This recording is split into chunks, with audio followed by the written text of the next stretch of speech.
जय राधा माधव कुंज बिहारी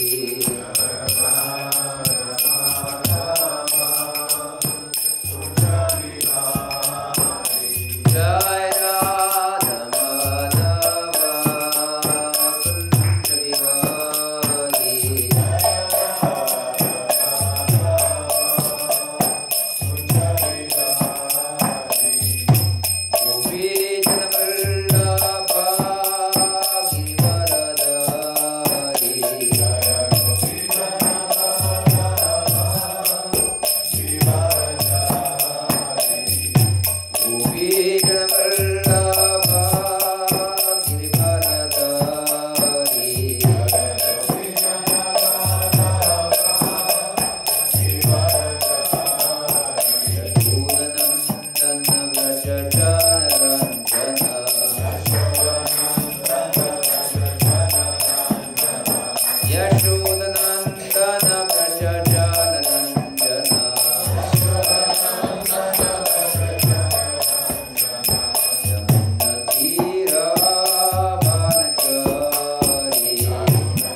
भक्तिवेदांता स्वामी महाराज प्रभुपाद की जय। अनंत कोटि वैष्णववृंद की जय। नामाचार्य श्री हरिदास ठाकुर की जय। प्रेम से कहो श्री कृष्ण चैतन्य प्रभु Nityanand Shri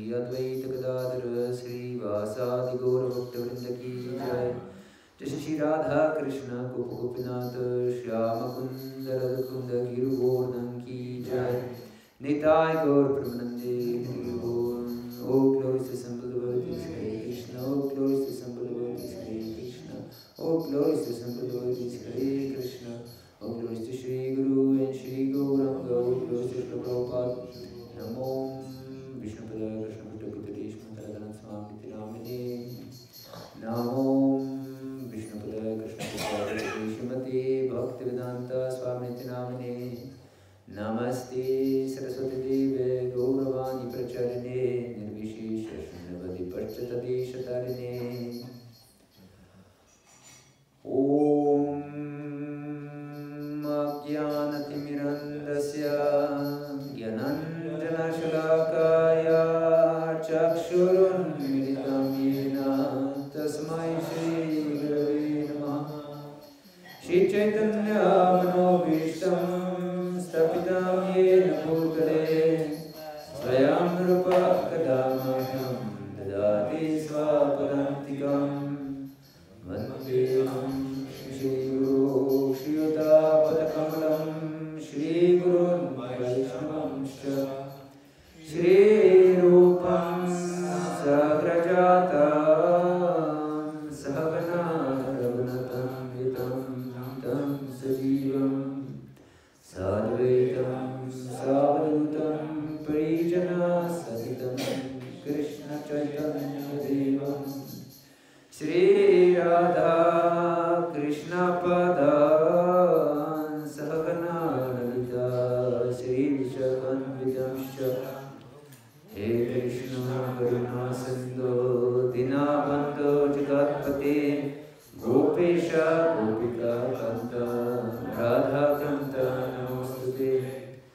Tapta Kanchana Gaurangi Radhe Vrindavaneshwari Vrishabhanu Sadevi Pranamami Hari Priye. Vanchakalpatarubhyascha Kripa Sindhu Vahivacha Patitanam Pavanebhyo Vaishnavebhyo Namo Namaha. Shri Krishna Chaitanya Prabhu Nityananda Shri Advaita Gadadhara Shri Vasadi Gaura Bhakta. Hare Krishna Krishna Krishna Hare Hare Hare Rama Rama Rama Hare Hare. Hare Krishna.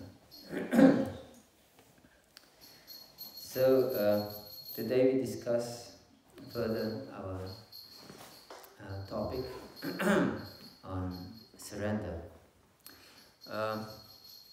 In our previous classes, we discussed two first items of surrender, and that were Anukulya Sasankalpa, to accept what is favorable for devotional service, and we discussed the 6 items that Rupa Goswami explains that are conducive, that are necessary, absolutely necessary for devotional service.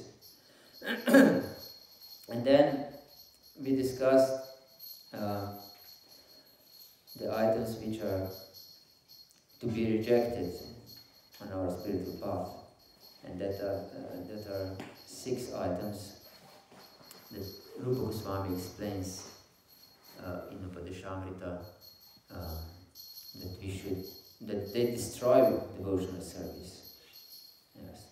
So we should be very careful about this. And in both of these lists of items that destroy our devotional service and of the items that are beneficial for our devotional service, there is mentioned the jhana sangha. And we mentioned 2 meanings of jhana sangha.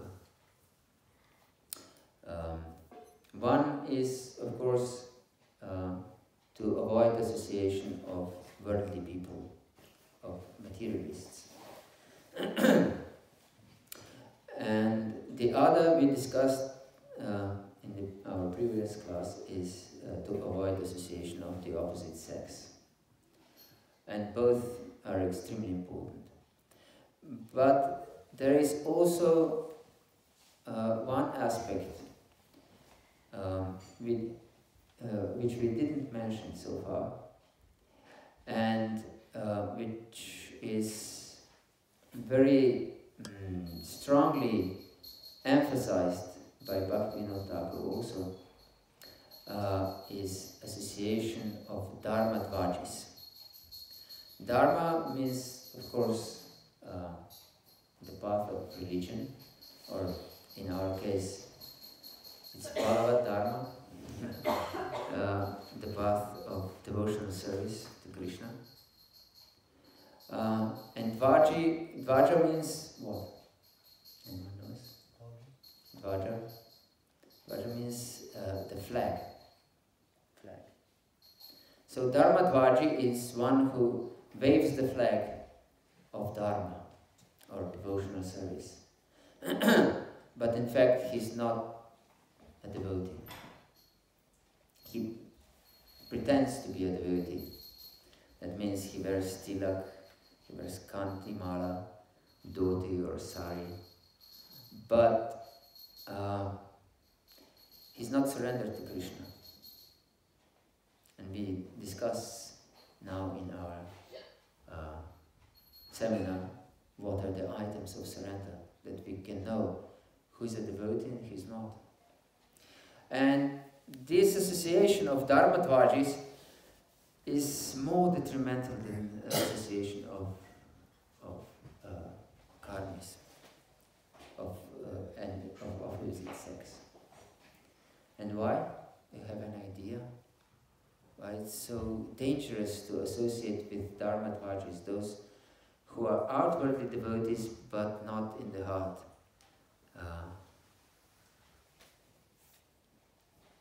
Yes, I saw you first. Because we think, we identify him as devotee, so we will trust him more.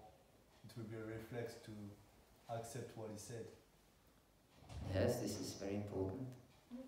You, Mataji, is the same. Yes. Can we create a Apa Sampradaya? We can create even Apa Sampradaya. If I understand you correctly. Deviation? Yes, we can deviate also.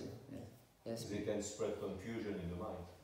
They can spread confusion in the mind very easily. Yes. Anything else? Anyone wants to add? Are you looking for a specific answer? Yes. No. Your answers are perfectly correct. And I'm just churning the ocean of nectar. So yes, what you have said is all true. And so we should be on guard. First of all, we should be surrendered. We shouldn't be Dharma Dvaji. And then we should be on guard that we don't associate with Dharma Dvajis, because they influence our mind. Because we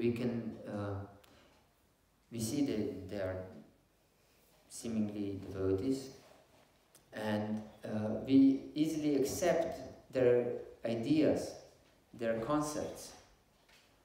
And even if in the beginning we are surrendered, then if you are influenced by such Dharma Dvajis, then we can start to think, I shouldn't be such a fanatic. I don't have a proper vision of devotional service. I'm illusioned. Yes. How do you identify them? This is a very good question. I mentioned that they're not surrendered to Krishna. They're not surrendered to Krishna's will. And Krishna's will, of course, is revealed in Shastras and by our Guru. So, for example, if they don't follow strictly devotional path. And they accept material desires as something not detrimental for devotional service. We should know what is pure devotional service, because Prabhupada established this movement just to spread pure devotional service, not mixed devotional service. We should know this. Because he said that there are so many movements, so many different organizations, spiritual organizations, which propagate mixed devotional service. So anyone who is interested in mixed devotional service, he can go to them. There are plenty of them. But our organization is established exclusively for pure devotional service. Because only by pure devotional service we can achieve what we are all looking for from time immemorial. And what we are looking for? Yes. We are searching for love of God, for Krishna Prema. This is what we want.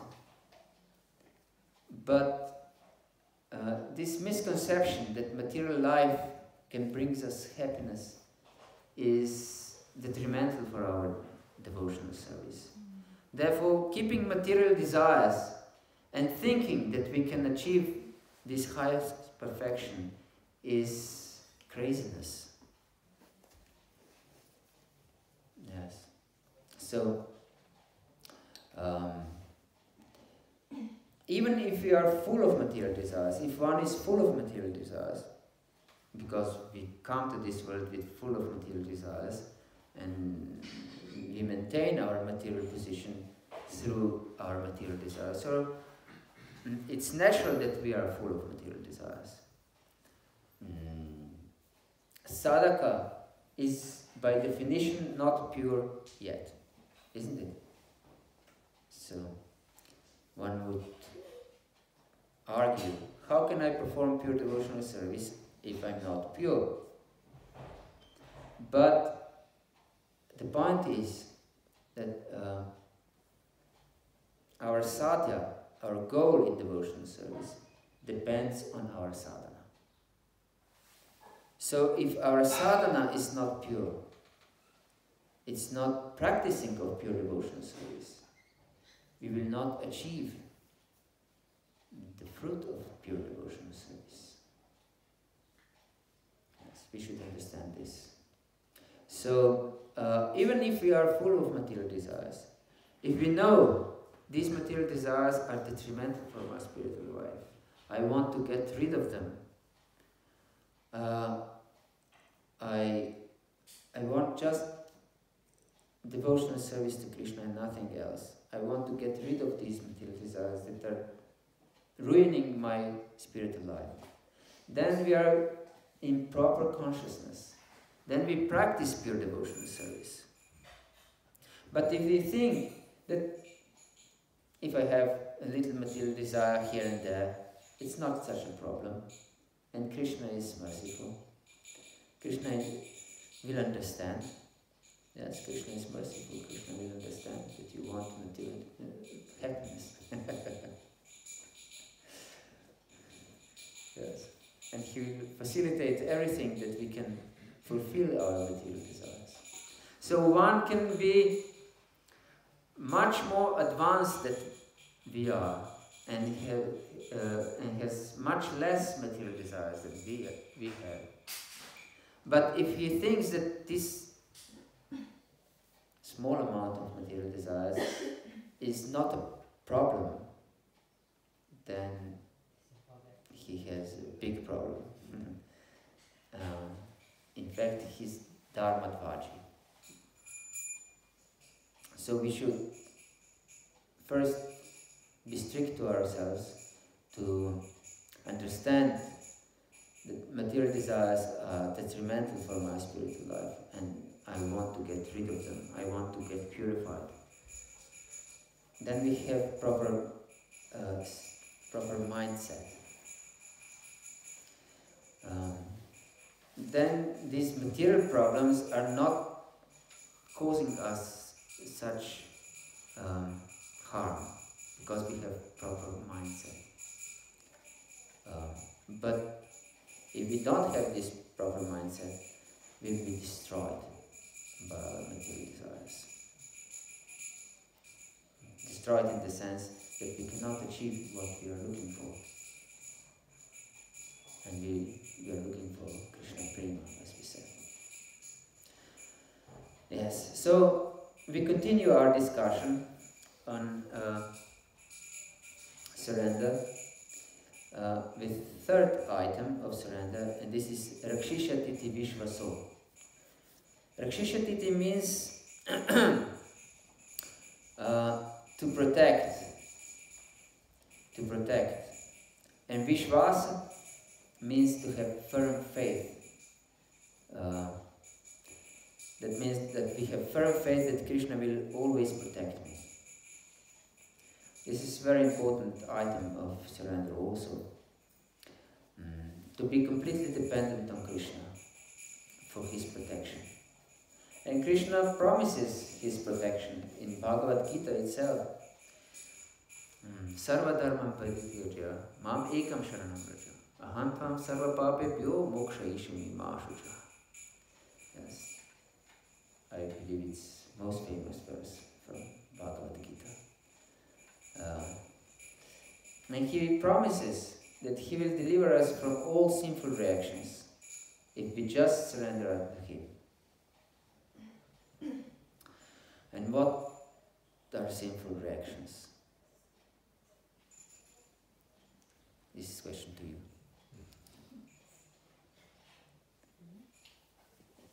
What was the question? What are sinful reactions? Bondage, karma bondage. Bondage, karmic bondage. Yes. Any other thought? Less attraction for Krishna. Less attraction for Krishna. Yes. Anything which is displeasing Krishna? Anything that is displeasing to Krishna. Everything which is not related to Krishna. Everything is not related to Krishna. All is true. And our sufferings and so on. Mental problems. And fears. All these are the consequence of our averse mentality to Krishna. That means our sinful reactions. Yes. So he promises, if we surrender to him, he will save us from all these sinful reactions. And in the 9th chapter of Bhagavad Gita, he explains Samoham sarvabhuteshu name dveshasti napriya yeva janti tumam bhaktya mahita deshu chavraham. That I'm equal to every living entity. I'm not favorable of someone, and I don't hate anyone. I'm just equal. But, he says, yes, Yeva janti tumam bhaktya, those who worship me with love, with bhakti, mahita teshu chavraham, they are my friends. And they are in me and I'm in them and so on. And it's interesting that in the very next verse, he explains how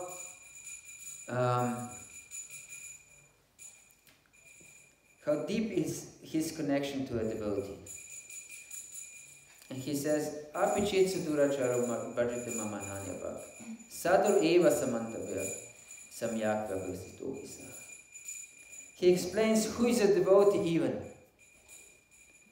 Even if he commits most abominable act, if he's ananya bhak,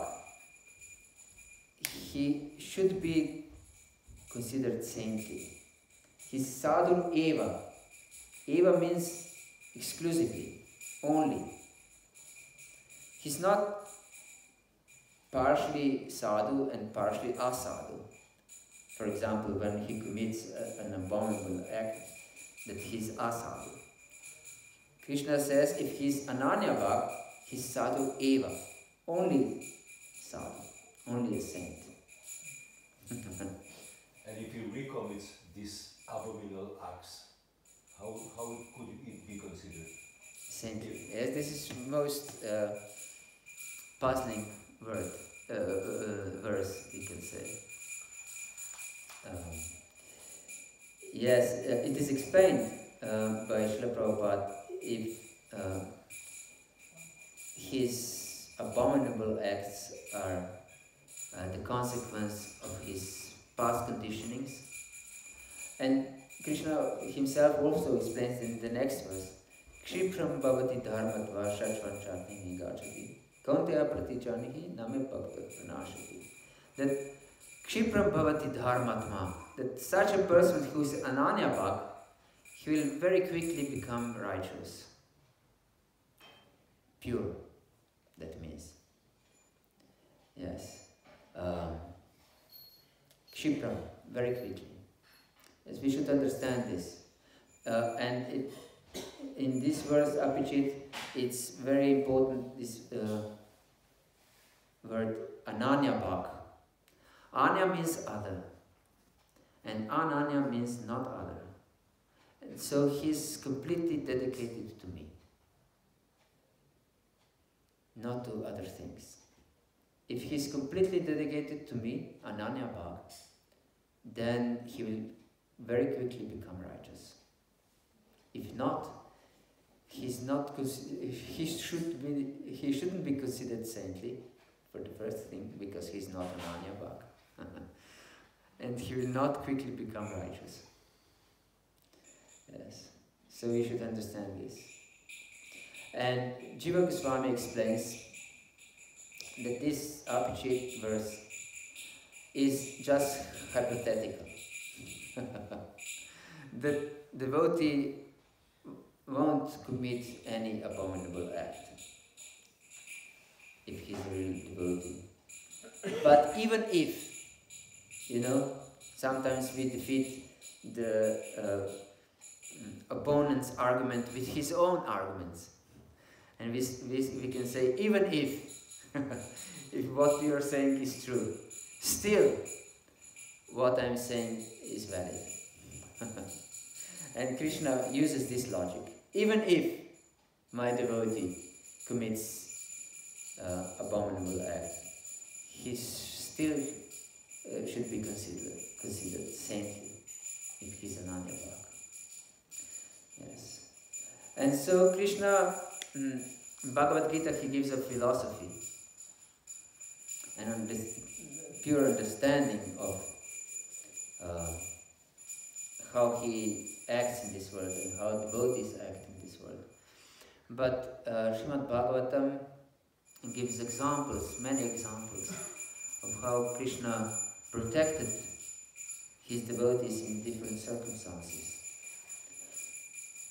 One famous example is Maharaj Ambarish. Maharaj Ambarish was fasting for Ekadashi, and when it was the time for breaking the fast, very close, Durvasa Muni visited him. And Durvasa Muni is notorious by being easily irritable, to get angry very quickly. And of course, as it is proper for a king or even a grihasta, ordinary grihasta, the saints should be invited for lunch, to be honored in all regards. So Durvasa was, of course, invited for lunch, but it is customary for these saints, for these sadhus, is to take bath before lunch. So Durvasa went to take bath before taking prasad. but this time for breaking fast was approaching very quickly. And Ambarish Maharaj wasn't fasting for his own benefit, but he was fasting for the benefit of the whole kingdom, for the whole humanity in fact, because he was a king of the world. So it was very important to properly fast and to properly break his fast, because Ekadashi is very dear to the Lord, and it is explained of one of the most important aspects of devotional service is to keep Ekadashi fast. So he wanted to perform it completely according to Shastra. And therefore he was in big predicament, because it's an offense if we take prasad before the guest takes prasad. And he wanted to properly break fast, because he wanted the benefit for the whole humanity, to get closer to Krishna, of course. This is the utmost benefit, not some material benefits. So he didn't act on his own. He consulted with brahmanas, great devotees, how to react, how to act in this situation. And they advised him, according to Shastra, that if you break a fast by drinking water, it's not considering breaking fast, and at the same time it is considering as breaking fast. So, and you will not transgress this etiquette of taking some prasad before the guest takes prasad. So he drank just a little bit of water just to break the fast on time. But because Durvasa is a mystic, he immediately understood that the king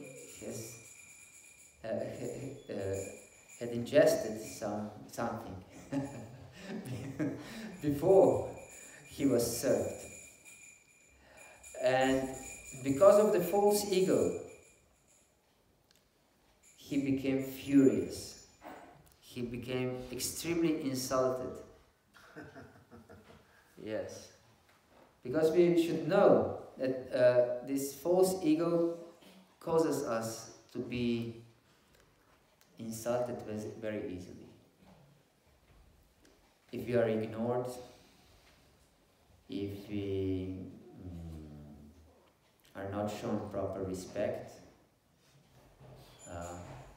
we become angry very easily and envious. Yes. Or we are disregarded.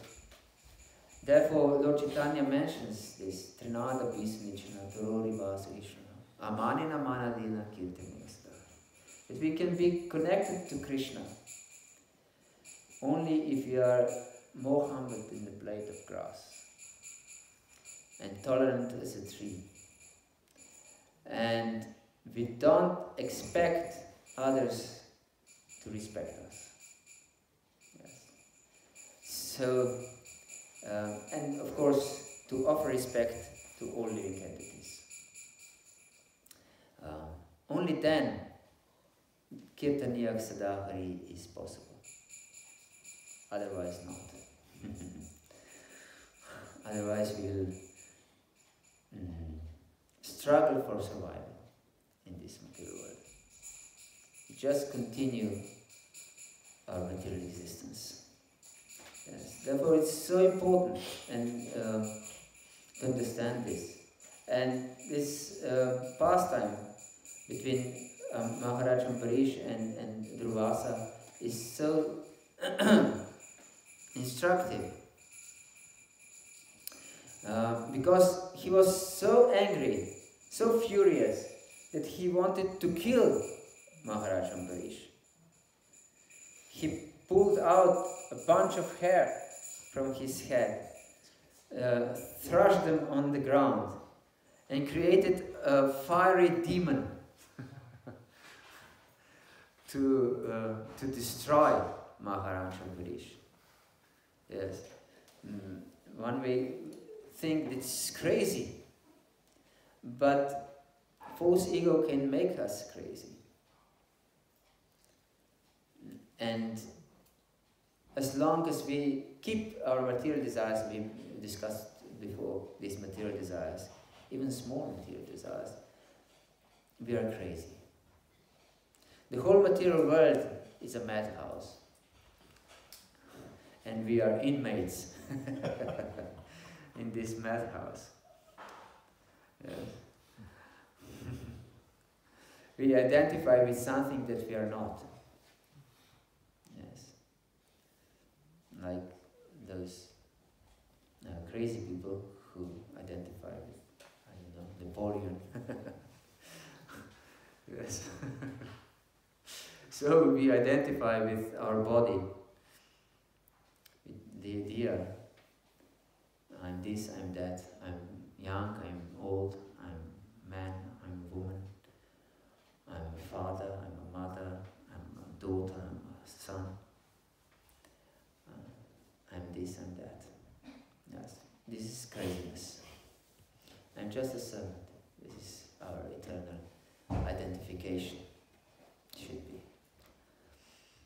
So he wanted to kill him, Maharaj Ambarish. But Maharaj Ambarish was so patient, so completely dependent on Lord's protection. Rakshisha Diti Vishvaso, as we discussed this quality of a devotee, that he didn't try to protect himself.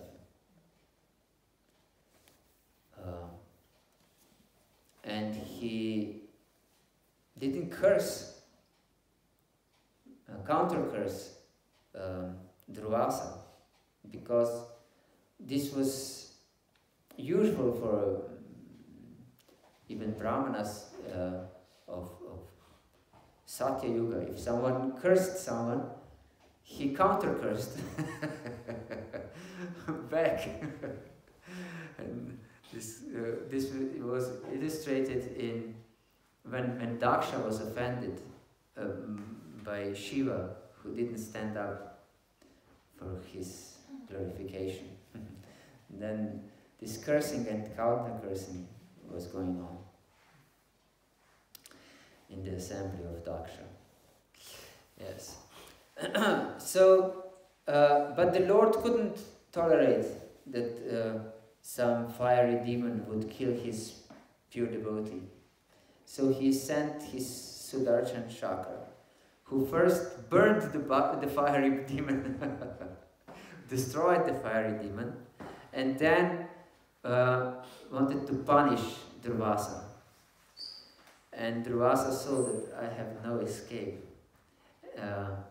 He tried to escape first, and he was running all over the universe, to one powerful demigod to the other. Even he went to Brahma himself, and please protect me. And no one, of course, can protect anyone before Sudarshan Chakra. Yesterday we discussed Sudarshan Chakra. Yes. And it is explained this is a wheel in the hands of the Lord. And everyone is faced by this Sudarshan Chakra in this material world. How we are faced? In the form of time? In the form of time and death. Yes. So anyone who is not a devotee, he'll be killed. Ayu harati by pumsam udyanastan chayamaso.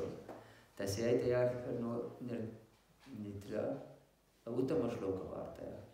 Tasyayataya kshnodita uttama shloka vartaya. That those who are not devotees, every rising and setting of the sun closes them to this meeting with Sudarshan Chakra. Yes. So only a devotee is spared because he doesn't identify with this material situation, with this material body. And as explained by Vishwanath Chakravarti Thakur, that even this destruction of the body of a devotee is just Lord illusion for materialists. Because he wanted, the Lord wants to protect the path of devotional service. That those who are not qualified wouldn't take it seriously. So he apparently destroys also the body of a devotee just to fool the materialists. Yes. So ultimately Durvasa took shelter of Lord Vishnu, who sent this Sudarshan Chakra to destroy Durvasa. But did Lord Vishnu protected Durvasa? No. Why not? It's easy to go and ask. It's easy to ask forgiveness to God when we offend others. Yes, it's easy to ask forgiveness from God when you offend others. Yes, this is an important thought. And Krishna said, I cannot forgive you because you didn't offend me directly. You offended a Vaishnava. And if you offend a Vaishnava, this is most grievous offense. Therefore it is stated as first offense of the holy name is sadhu ninda, is to offend a Vaishnava. And there are different offenses to a Vaishnava. And the most mild form of sadhu ninda is what? To the body. Envy. Sorry? Envy. Envy. It's offense to the body. Offense to the body. Gossip. Gossip. Any other thought? Blaspheme. Blaspheme. These are quite strong offenses, not mild offense. This is explained in Shastra. The most mild form of sadhu ninda is not to be happy when we see a devotee.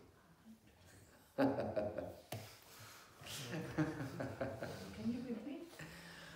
The most mild form of sadhu ninda, of offense of a devotee, is not to be happy when we see a devotee. Yes. So we should be on guard. We should be on guard of sadhu ninda, because we won't be protected by Krishna. The holy name is considered to be more merciful than Lord himself, although the holy name is not different from the Lord, but is his most merciful aspect. But he will not protect us. The holy name will not protect us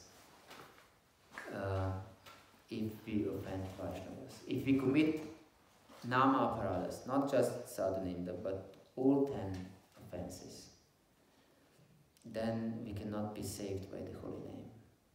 So we should know what are the 10 offenses.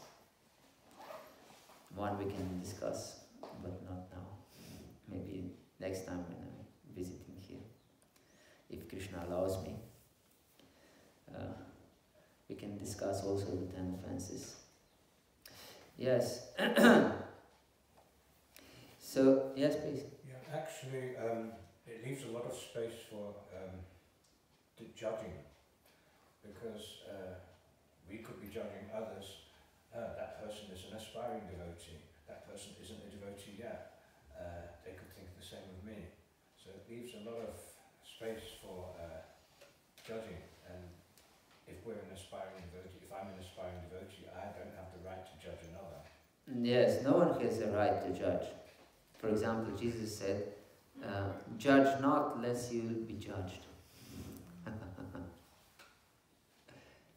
You wanted to say something? Yes. So we shouldn't judge on every level of our advancement. We should judge anyone. Except ourselves. Except ourselves, yes. So it's very important not to offend Vaishnavas.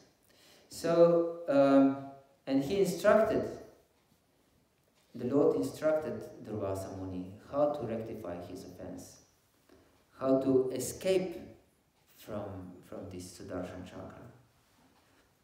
To beg forgiveness, yes, exactly. To beg forgiveness from Maharaj Ambarish. Yes. So we should know that if there is sadhaninda, if we commit some offenses, we should ask forgiveness those devotees. Otherwise, we'll definitely suffer. We'll definitely suffer. And there was a devotee who asked Lord Chaitanya,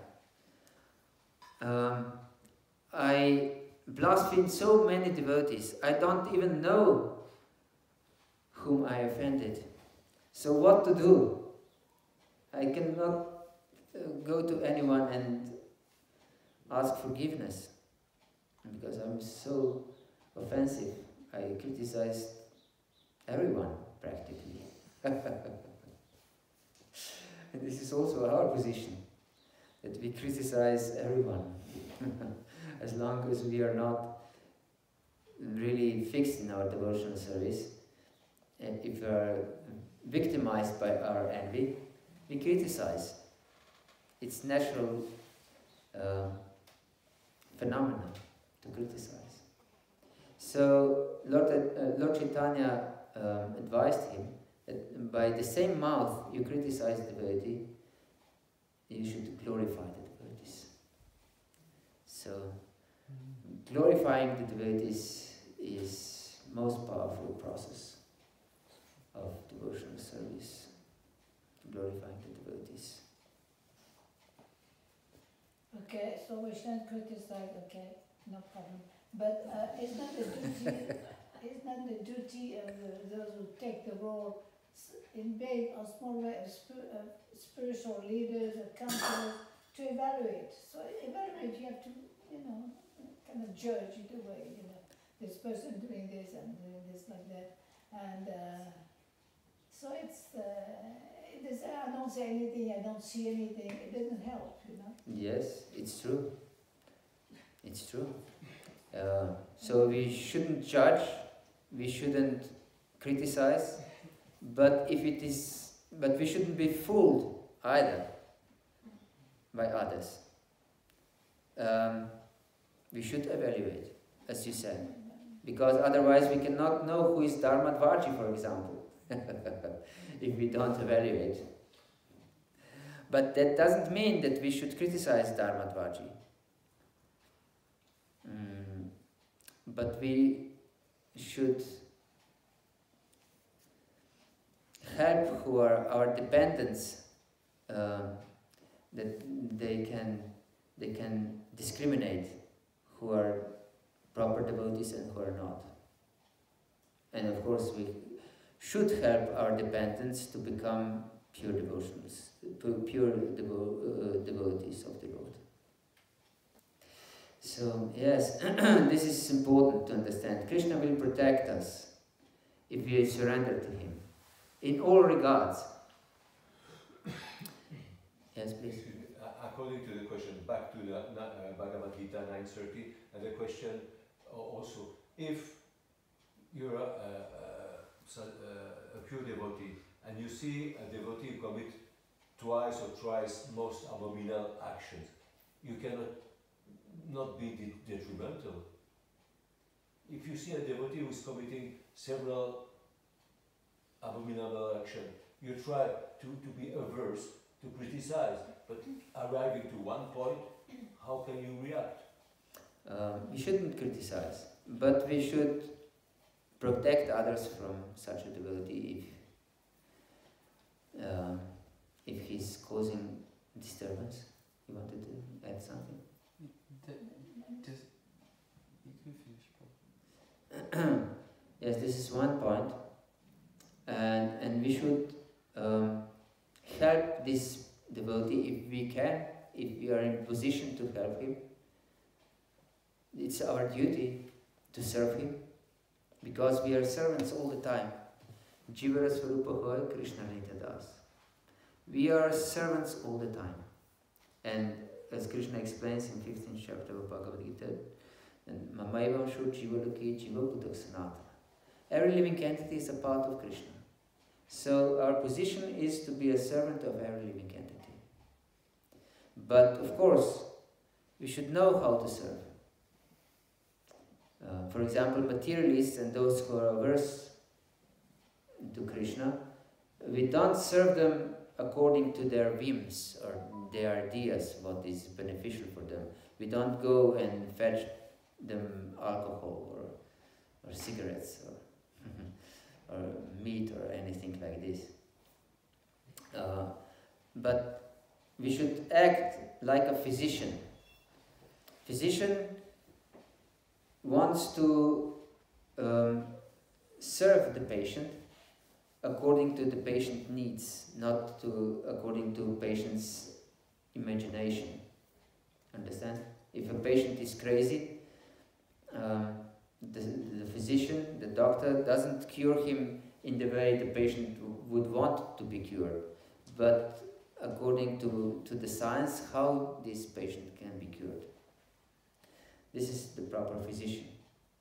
You wanted to add something? Yeah, you just talked about offences. Yes.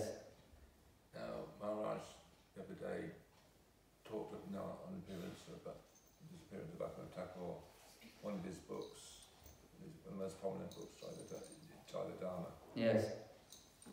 So there's one section, 24, 25 and 26 chapters, it's called Namatattva. Yes. So it explains the Nam, offences, and the Abbas feature. Yes. So if you want to really understand,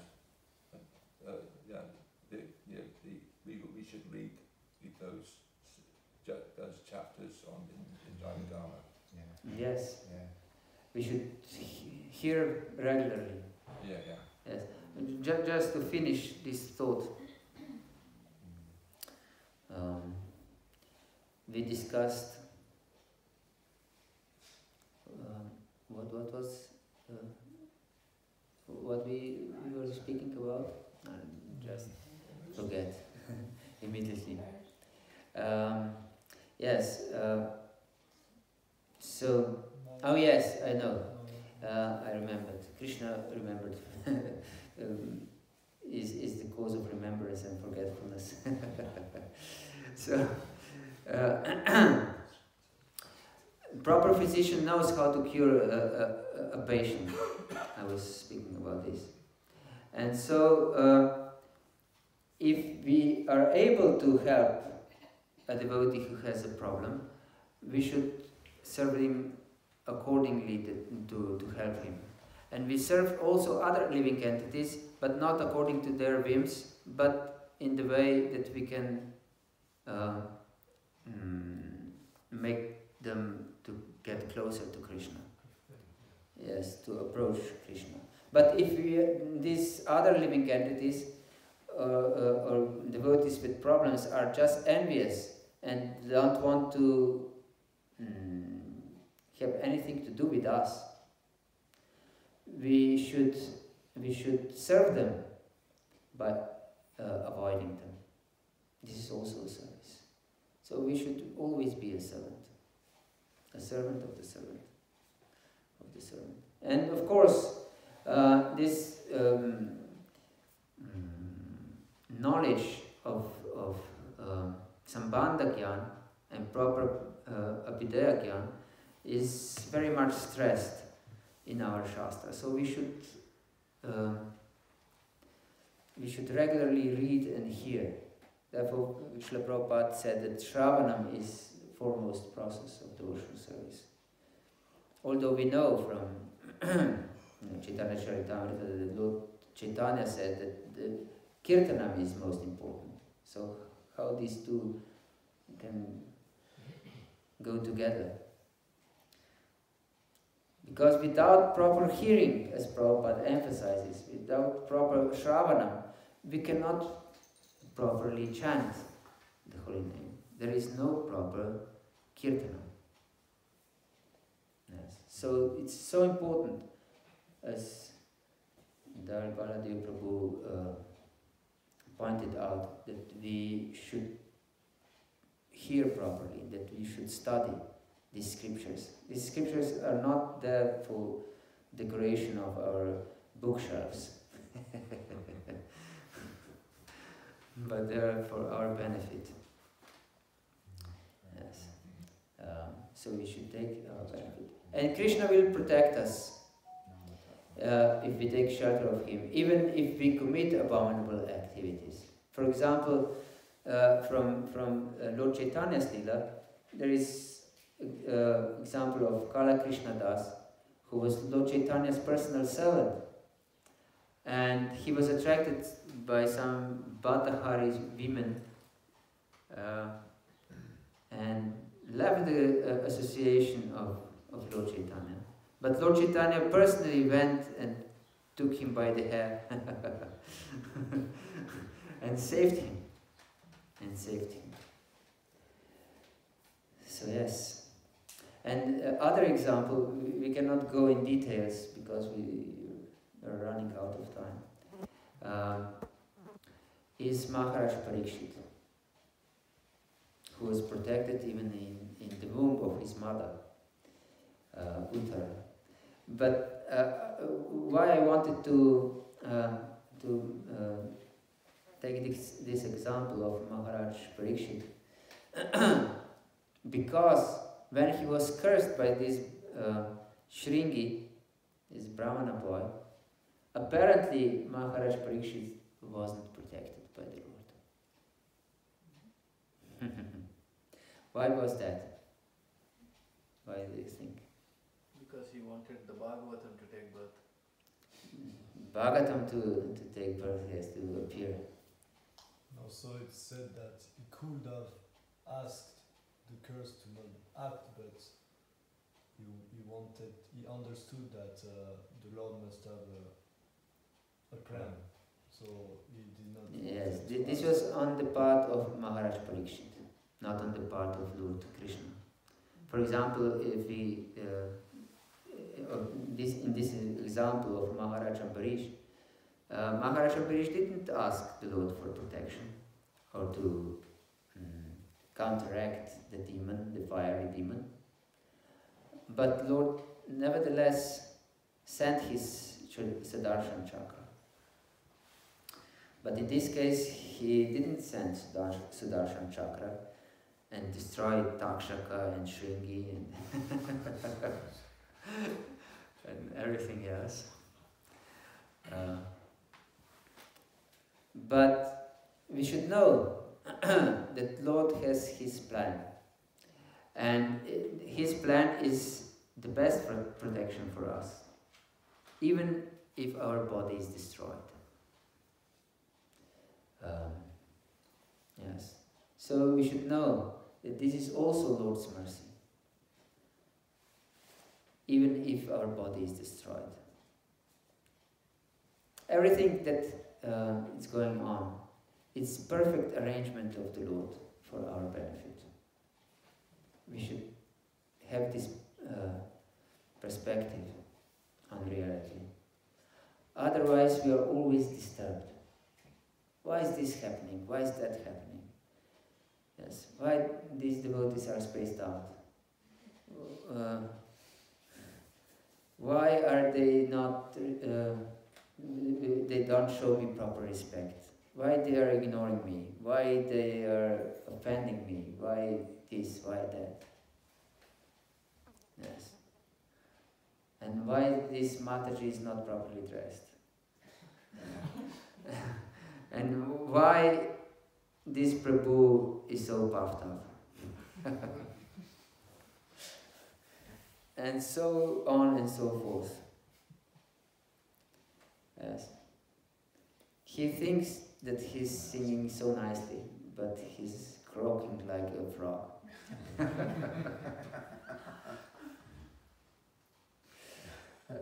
Yes, we should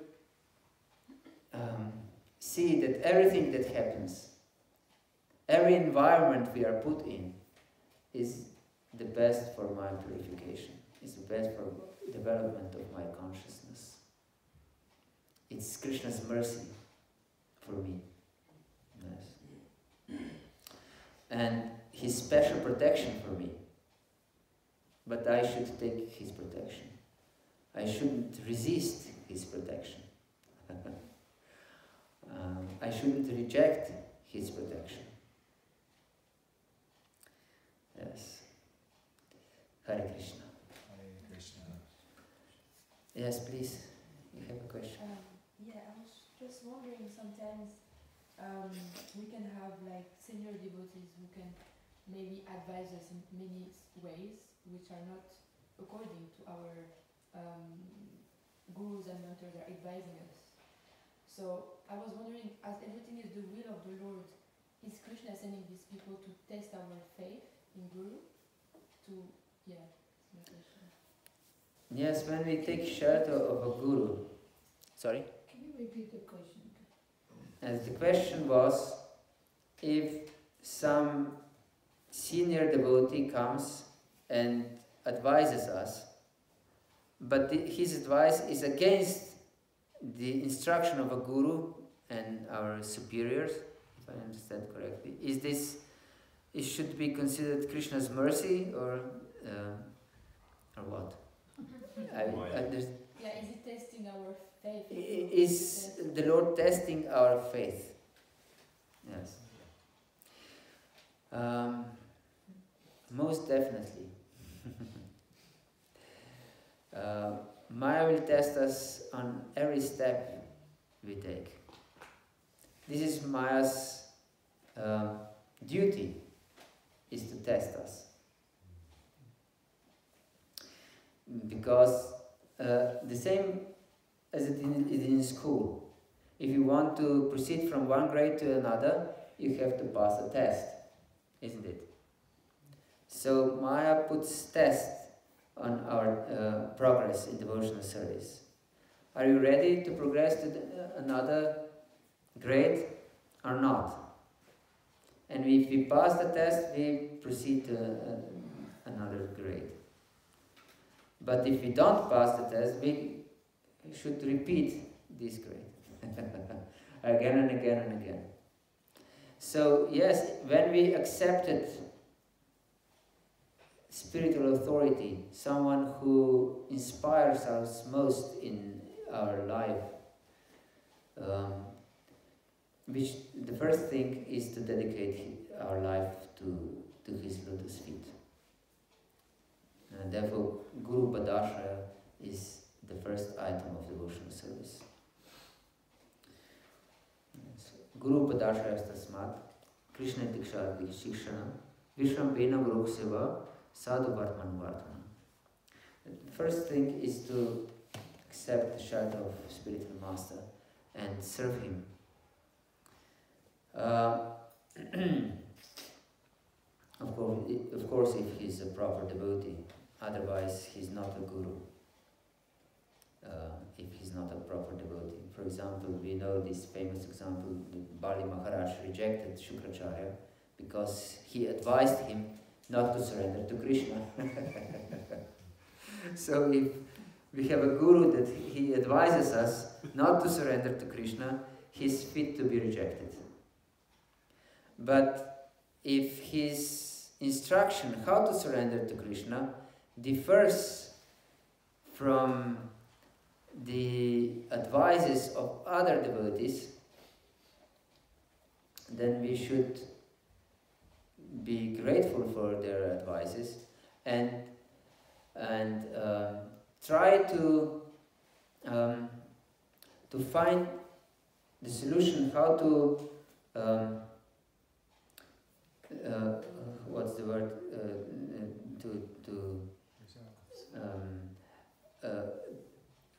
to understand them in the same way as Guru's order, and to apply these instructions of these senior devotees alongside with the Guru's order, that they don't go against our Guru's order. This is the art of devotional service. Yes. So we should be careful not ever to offend our spiritual master. Yasya prasada Bhagavat prasada, yasa prasada nagati kutopi. So if we satisfy our spiritual master, we can achieve Lord's mercy. But if we displease our spiritual master, we cannot go anywhere. Because Acharya mam vijanya navan maniyate karhichit namartya buddhesuyata sarvadeva mayo guru. The Guru is Krishna.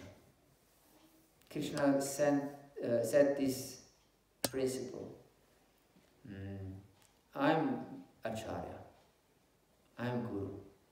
So never be disrespectful towards me.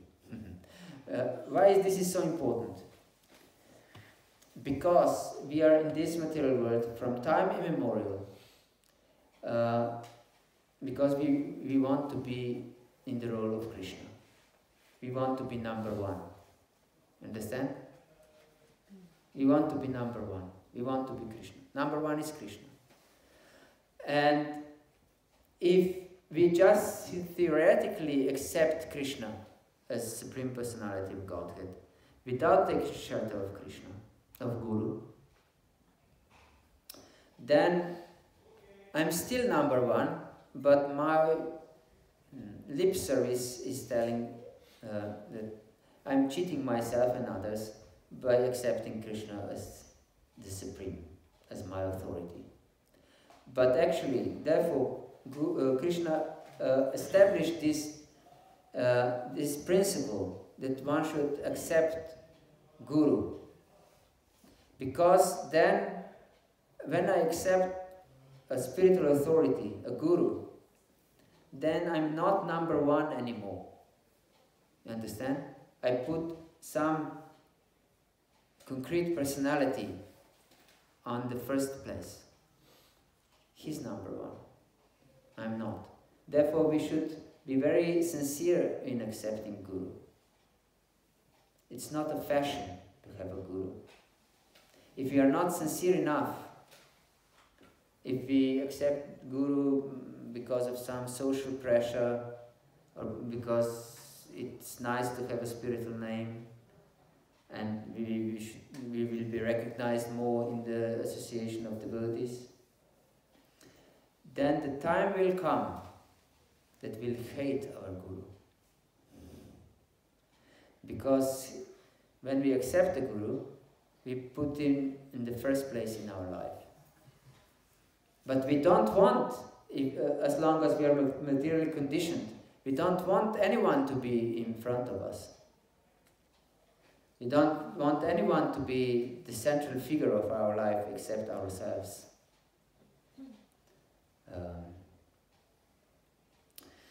And then we will see faults in our Guru.